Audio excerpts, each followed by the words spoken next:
Hello everyone. Share ko lang ang aming buhay sa probinsya. So maraming makarelate nito, I'm sure, sa buhay probinsya. So, oh my God! Let's talk about probinsya. Ito yung alaga nila, mga idol, yung baboy. Ito yung kulungan sa probinsya na talaga namang siguraduhin lang talaga na matibay yung pagkagawa. Kasi kahoy lang kasi yung kulungan ng baboy. At kailangan kasi matitibay yung kahoy, yung magulang na ang dapat gawing kulungan ng baboy. So ganito dapat sa probinsya ang ginagawa nilang kulungan. So ganun pa man, araw-araw yan nilinis, niliguan, sinasyampuhan pa yan. Yung baboy na yan, hindi yan sa amin, sa aking mother-in-law ko yan.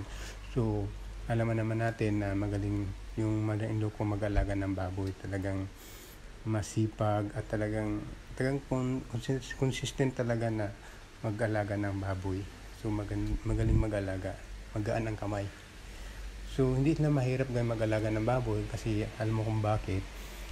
May anak ng mother-in-law ko ng graduate ng agriculture. So yung brother-in-law ko, so expert na rin siya sa paggagamot ng mga hayop, kahit anong klaseng hayop, especially yung pag-aanak ng baboy, baka, kabaw. So expert na rin. Ganun pa man guys, meron kong nakitang langka, tamang-tama dun sa alaga nilang baboy. Baka naman. Ayan guys, so, sobrang sarap nito pag nito ay nilagay mo sa baboy. Ang tawag sa amin ng ulam na doon, nilaga na langka.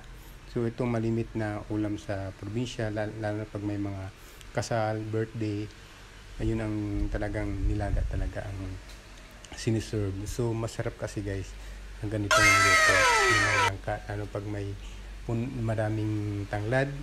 So maamoy mo talaga yung aroma ng tanglad na sobrang sarap. Thank you for watching. God bless everyone. Bye bye.